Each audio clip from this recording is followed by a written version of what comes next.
ఎల్లప్పుడూ నేనే రాజు నేనే మంత్రి అని అనుకోకూడదు. సమయం సందర్భం వచ్చినప్పుడు యూటర్న్లు కూడా తీసుకోవాలి.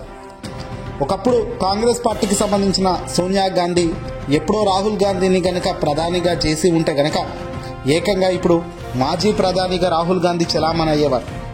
తెలంగాణలో సైతం కేసీఆర్ దిగిపోయి కేటీఆర్ చేతిలో పగ్గాలు పెడితే కనుక కేటీఆర్ మాజీ ముఖ్యమంత్రిగా ఈరోజు నిలదొక్కున్న పరిస్థితి ఉండేవాడు.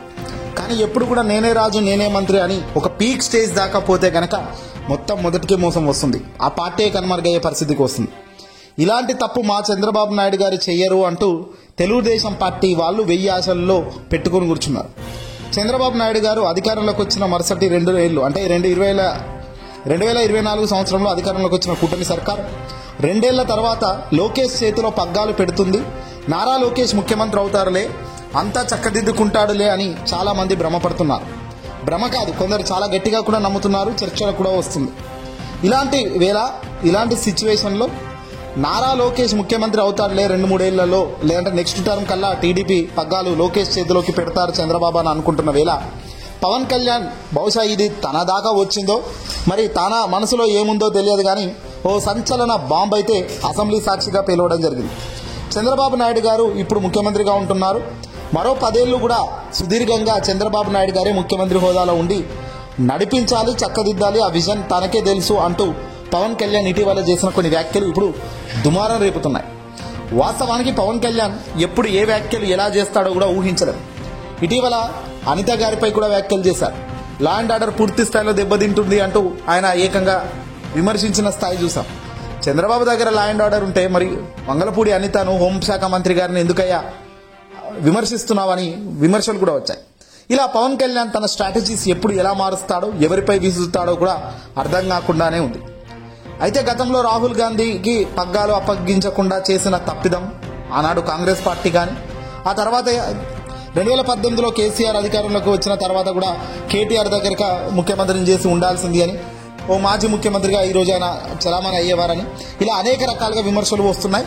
ఇదే పుత్రరత్నం జాబితాలో నారా లోకేష్ ఉన్నారు.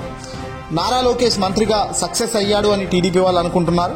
చంద్రబాబు నాయుడు గారు ఖచ్చితంగా లోకేష్ విషయంలో ఒక అడుగు ముందుకేసి తన అభిప్రాయం ప్రకారం తెలుగుదేశం పార్టీలో ఇప్పటికే పెద్ద ఎత్తున చర్చ జరుగుతుంది, ముఖ్యమంత్రిగా లోకేష్ను చలామణి చేస్తారని. అయితే ఇది ఖచ్చితంగా బ్రేక్ చేయాలనుకున్నాడా, లేకపోతే పవన్ కళ్యాణ్ తన మనసులోని మాట అసెంబ్లీ సాక్షిగా బయటపెట్టడం ఇప్పుడు చర్చకు దారితీస్తుంది. లోకేష్ను ముఖ్యమంత్రిగా చూడాలి అని అనుకుంటున్న తెలుగుదేశం పార్టీ కార్యకర్తలకు నిన్న డిప్యూటీ సీఎం పవన్ కళ్యాణ్ ఒక్కసారిగా వాళ్ళ ఆశలపై నీళ్లు జల్లే కార్యక్రమం చేశారు. మరో 10 ఏళ్ల పాటు రాష్ట్రానికి ముఖ్యమంత్రిగా చంద్రబాబు నాయుడే ఉండాలని, అప్పుడే అభివృద్ధి పదంలో నడుస్తుంది అని ఆకాంక్షించారు పవన్ కళ్యాణ్. అంటే ఇది కూటమి ప్రభుత్వం 10 ఏళ్లు ఉండాలని కానీ, కూటమి ప్రభుత్వం మరో 10 ఏళ్లు ప్రభుత్వం నడిపిస్తుందని కానీ చెప్పలేని స్థాయిలో నిలబడ్డ పవన్ కళ్యాణ్ ఎవరు ముఖ్యమంత్రి అయినా పర్వాలేదు అన్నట్టుగా కాకుండా చంద్రబాబు నాయుడు గారు అయితే ఖచ్చితంగా మరో 10 ఏళ్ల పాటు ముఖ్యమంత్రిగా ఉండాలని ఆయన ఆకాంక్షించారు. అంటే ఆయన అభిప్రాయాన్ని వ్యక్తపరచడం చేయడం జరిగింది. అది సాధ్యమవుతుందా కాదా అన్నది తర్వాత అంశం. అంటే ఇప్పుడు ఇంకో 2 ఏళ్ల తర్వాత అయినా, అంటే 2 ఏళ్లు చంద్రబాబు నాయుడు పదవీ కాలం పూర్తి చేసుకున్న తర్వాత నారా లోకేష్కు ముఖ్యమంత్రిగా బాధ్యతలు అప్పగించాలి అన్నది తెలుగుదేశం పార్టీలో ఉన్న ఒక విస్తృత అభిప్రాయం. అయితే దాన్ని పవన్ కళ్యాణ్ మాత్రం 10 ఏళ్ల పాటు చంద్రబాబు నాయుడే ముఖ్యమంత్రిగా ఉండాలి అని అంటున్నారు. అంటే ఈ మధ్యలో ఏమైనా 2 ఏళ్లు గడిచిన తర్వాత నారా లోకేష్ని ముఖ్యమంత్రిగా చేయాలి అన్న తెలుగుదేశం పార్టీ ప్రతిపాదనకు, ఆ ఆలోచనకు పవన్ కళ్యాణ్ సుముఖంగా లేరా అన్నది క్లియర్గా తెలుస్తుంది. ఇష్టం పడడం లేదా అనేది తెలుస్తుంది. ఒకవేళ కూటమి ప్రభుత్వం కొనసాగాలి అనుకుంటే గనక మరో 10 ఏళ్ల పాటు కూటమి ప్రభుత్వం ఉండాలి అనేవారు. కానీ చంద్రబాబు నాయుడు ముఖ్యమంత్రిగా ఉండాలి అని పవన్ కళ్యాణ్ అలా చాలా స్పష్టంగా చెప్పారు గనక చంద్రబాబు నాయుడు చాలా సీనియర్ కాబట్టి ఆయన క్యాబినెట్లో డిప్యూటీ సీఎంగా పవన్ కళ్యాణ్ పనిచేయడానికి ఇష్టపడవచ్చు. పెద్దగా ఇబ్బంది పడాల్సిన అవసరం కూడా అనిపించకపోవచ్చు పవన్ కళ్యాణ్కి.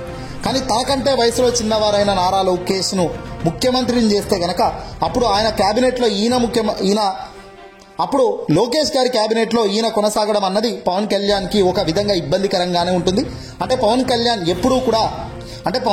ఎప్పుడు కూడా తెలుగుదేశం పార్టీ తర్వాత వ్యక్తిగానే చంద్రబాబు నాయుడు కాదు, నారా లోకేష్ తర్వాత వ్యక్తిగానే పవన్ కళ్యాణ్ అన్న అభిప్రాయం కూడా ఉంటుంది. కాబట్టి నారా లోకేష్ని ముఖ్యమంత్రి చేస్తే అప్పుడు ఆయన క్యాబినెట్లో పవన్ కళ్యాణ్ కొనసాగడం అన్నది వ్యక్తిగతంగా కాస్త ఇబ్బందికరంగానే ఉంటుంది కనుక పవన్ కళ్యాణ్ అవన్నీ సర్దుకుపోతారా, డిప్యూటీ సీఎం పదవి ఉంటే చాలు సర్దుకుపోతారా లేదా అన్న తర్వాత అంశం. కానీ ఇప్పుడు 10 ఏళ్ల పాటు చంద్రబాబు నాయుడు గారు ముఖ్యమంత్రిగా ఉండాలి అని పవన్ కళ్యాణ్ చెప్పడం ద్వారా నారా లోకేష్ ముఖ్యమంత్రిగా చెయ్యాలి అని తెలుగుదేశం పార్టీ అనుకుంటుంటే దానికి సుముఖంగా పవన్ నో చెబుతున్నట్టే అవుతుంది. ఎంతవరకు పవన్ కళ్యాణ్ ఈ విషయంలో మద్దతును ప్రకటిస్తాడు, మద్దతుగా ఉంటాడు అన్నది కూడా ఓ ప్రశ్నే.